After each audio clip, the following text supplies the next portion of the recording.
Assalamualaikum warahmatullahi wabarakatuh. Alhamdulillahirabbil alamin.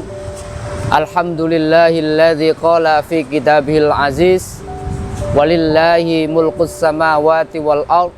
Wallahu ala kulli syai'in qadir. Allahumma sholli ala sayyidina wa maulana Muhammad wa ala ali sayyidina wa maulana Muhammad. Rabbi shrah li sadri wa yassir li amri wahlul 'uqdatam min lisani yafqahu qawli, amma ba'd. Sahabat-sahabatku, pemirsa channel Tauhid Cinta yang dimuliakan oleh Allah,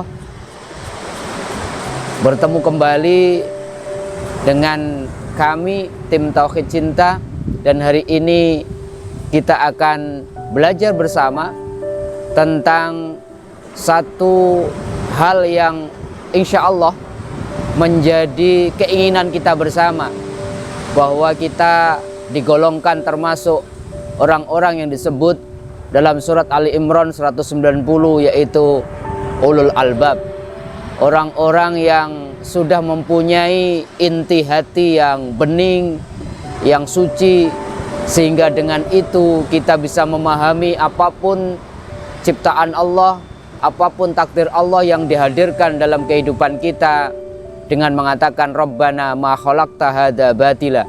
Ya Allah, tidak ada yang sia-sia yang Kau ciptakan. Mari kita awali dengan membaca surat Ali Imran 189. Bismillahirrahmanirrahim. Walillahi mulkus samawati wal ard. Allah mengatakan, sesungguhnya milik Allah kerajaan langit dan bumi. Seluruh langit, seluruh bumi beserta apapun yang ada di antara langit dan bumi sejatinya adalah milik Allah Subhanahu wa ta'ala. Ayat ini mengajarkan bahwa semuanya milik Allah. Semuanya yang kita miliki adalah titipannya. Kita hanyalah makhluknya yang bagaikan tukang parkir, hanya disuruh menjaga titipannya. Tidak boleh sombong, tidak boleh kemudian berbangga, tidak boleh apalagi kemudian menganggap yang sejatinya milik Allah adalah milik kita. Apalagi kita kemudian attachment, melekat atas titipan itu, dan kemudian malah menjadikan titipan Allah, menjadikan langit dan bumi beserta isinya sebagai Tuhan kita. Wallahu ala kulli syai'in qadir. Ayat ini diakhiri dengan kalimat, dan sesungguhnya Allah Maha Kuasa atas segala sesuatu. Tiada kuasa bagi kita, la haula wala quwata illa billah, bahwa sesungguhnya kekuatan, daya, dan apapun yang sesungguhnya kita anggap sebagai kapasitas kita, sebagai skill kita, sesungguhnya sejatinya adalah dari Allah Subhanahu wa ta'ala. Ayat 190-nya Allah kemudian melanjutkan dengan kalimat inna fi khalqis samawati wal ard wa ikhtilafil laili wan nahar la ayatil liulil albab. Sesungguhnya di dalam penciptaan langit dan bumi, silih bergantinya malam dan siang, semuanya itu ada tanda-tanda kekuasaan Allah bagi orang yang telah hidup mata hatinya. Luar biasa, Masya Allah, sahabat-sahabatku, pemirsa channel Tauhid Cinta. Seluruh apa yang ada di alam semesta ini, bergantinya malam dan siang, terbitnya matahari di timur, terbenamnya di barat, ada kemarau dan hujan, semuanya berpasang-pasangan, tidak lain dan tidak bukan. Semua itu adalah tanda adanya Allah. Oleh karenanya, jangan pernah kita berhenti pada tandanya.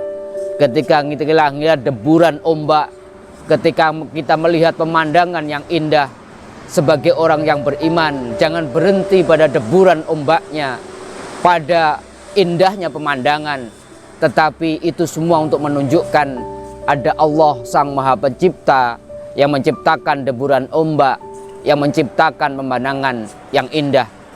Bergantinya dan malam dan siang juga jangan dilihat sebagai pergantian hari, pergantian tanggal, tetapi itu menunjukkan ada Allah, ada yang mengatur ini semua.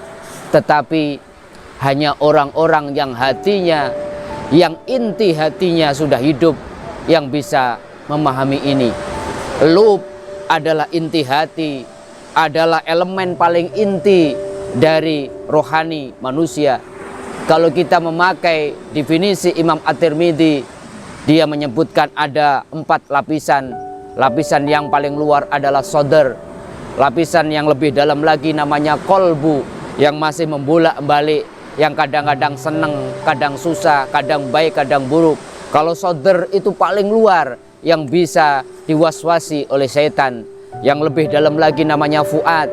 Kalau fuad itu apapun yang dilihat oleh fuad, ma kadabal fuadu ma ro'a, apa yang dilihat oleh fuad itu adalah kebenaran. Tetapi yang paling tinggi adalah albab atau lub, yaitu inti dari semua itu, yang bisa melihat semua bukan pada sainnya, bukan pada tandanya, tetapi itu semua adalah tanda kekuasaan Allah.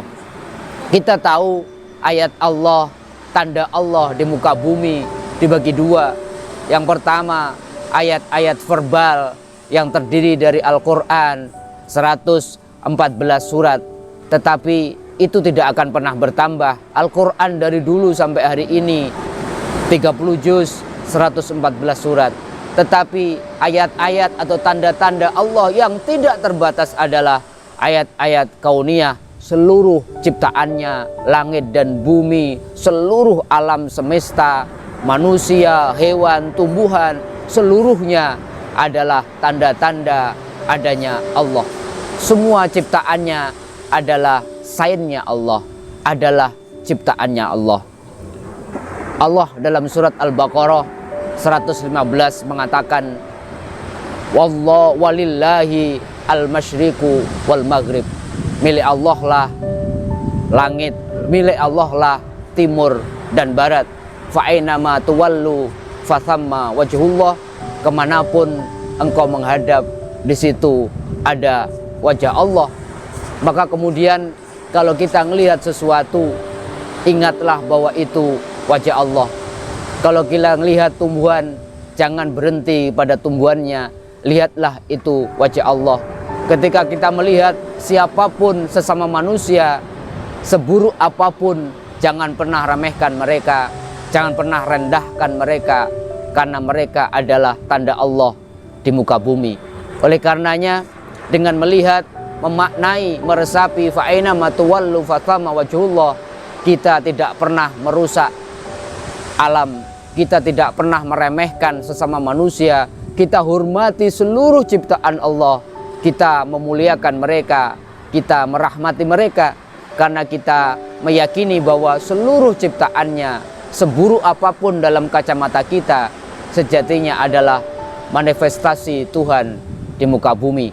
Dengan itu semua, maka kemudian kita bisa menjadi manusia, menjadi makhluk Allah yang memuliakan, yang menjadikan seluruh ayat-ayat Allah menghantarkan kita kepada Sang Khalik, Allah Subhanahu wa ta'ala. Wallahu wasi'un alim. Dan Allah itu maha luas dan maha mengetahui. Betapa ringkihnya kita, betapa bodohnya kita dibandingkan Allah Sang maha luas, Sang maha mengetahui. Siapakah ulul albab? Siapakah orang-orang yang inti hatinya sudah hidup, sehingga dia bisa melihat, tidak berhenti pada ciptaannya, tetapi ciptaannya menghantarkannya kepada Sang Pencipta. Ayat 191 kemudian menjabarkan itu semua.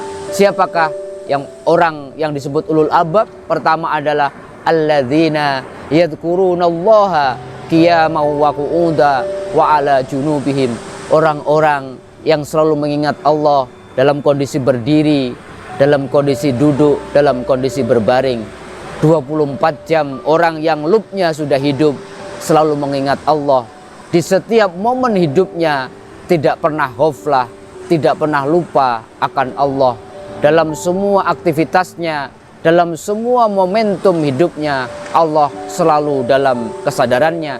Orang-orang seperti ini Kabir Helminski menyebutnya orang-orang yang sudah living present, hidupnya selalu merepresentasikan ada sebuah kesadaran bersama Allah dimanapun, kapanpun, dan dalam kondisi apapun. Ulul albab tidak hanya berzikir mengingat Allah, tetapi juga wa yatafakkaruna fi khalqis samawati wal ard. Pikirnya, dia berfikir, dia tadabbur, melihat seluruh ciptaan Allah yang kemudian menghantarkan akan zikir. Jadi antara zikir dan pikir sudah seimbang, sudah menyatu. Dia berzikir di malam hari, tapi juga di siang hari. Yang menjadi saintis, dia memikirkan seluruh ciptaan Allah, menghasilkan teknologi-teknologi yang bisa memudahkan banyak orang. Yang jadi dokter malam hari dia bersujud, tapi di siang hari dia menemukan obat-obat baru yang kemudian bisa membantu banyak makhluk Allah yang lain menemukan kesembuhan. Dalam bidang apapun dia gunakan hatinya untuk berzikir, dia gunakan akalnya untuk berfikir. Dengan menggabungkan zikir dan fikir inilah, maka buahnya adalah Rabbana ma khalaqta hadza batila. Ya Allah, tidak ada yang sia-sia yang Kau ciptakan. Dia bisa memahami fenomena apapun dengan kacamata husnudzon, prasangka baik akan Tuhan. Seburuk apapun fenomena kejadian yang tidak kita harapkan, termasuk boleh jadi COVID-19, penyakit yang hari ini Allah ujikan kepada kita. Orang-orang yang ulul albab mengatakan, ya Allah, COVID-19 ini tidak ada yang sia-sia. Pasti banyak pelajaran yang Kau ajarkan kepada kami dengan adanya virus COVID-19 ini. Paling tidak kami bisa kemudian menyadari betapa ringkihnya kami dengan virus yang sekecil itu. Begitu banyak kemudian kita menyadari negara adik kuasa sekalipun kemudian gagap menghadapinya. Kita belajar kebersihan, kita belajar bergotong royong, kita belajar menghargai kehidupan yang Allah berikan. Subhanaka fakina adzabannar. Ayat ini diakhiri dengan sebuah kalimat indah, Maha suci Engkau ya Allah. Kami tidak akan pernah lagi meragukan kekuasaan-Mu. Kami tidak akan pernah lagi bersuudzon kepadamu, bahwa apapun yang Kau ciptakan ini tidak ada yang sia-sia. Fakina adzabannar. Oleh karena itu ya Allah, ampunilah hamba-Mu ini, ampunilah kami yang selama ini sering berprasangka atas takdir-takdir yang tidak kami harapkan, yang Kau hadirkan dalam kehidupan kami. Ampuni kami ya Allah, kalau kami menggunakan seluruh fasilitas langit dan bumi atau apapun yang Kau titipkan kepada kami bukan untuk beribadah kepadamu, bukan untuk melayani makhluk-Mu yang lain sebagai khalifatullah. Kami gunakan fasilitas yang Kau berikan, langit dan bumi berserta seluruh isinya ini, untuk bermaksiat, untuk durhaka dan melakukan dosa kepadamu. Masya Allah, sahabat-sahabatku pemirsa channel Tauhid Cinta, mari kita menjadi pribadi-pribadi ulul albab, hatinya yang sudah hidup, sehingga kita merasa meyakini bahwa semuanya milik Allah, dan kemudian tidak berhenti melihat makhluk Allah, tetapi menjadikan makhluk Allah, langit dan bumi sebagai tanda yang menghantarkan kita untuk ketemu Sang Pencipta. Dan dengan menjadi ulul albab, yang keluar dari lisan kita, yang menjadi buah pikiran kita, hanya satu nafas, yaitu Rabbana ma khalaqta hadza batila. Ya Allah, tidak ada yang sia-sia yang Kau ciptakan. Mudah-mudahan ada manfaatnya. Mudah-mudahan kita semua termasuk ulul albab. Mudah-mudahan kita semua menjadi pribadi-pribadi yang bisa kemudian melihat seluruh ciptaan Allah, menghantarkan kepada Sang Pencipta. Kurang lebihnya mohon maaf. Wal afu minkum. Wassalamualaikum warahmatullahi wabarakatuh.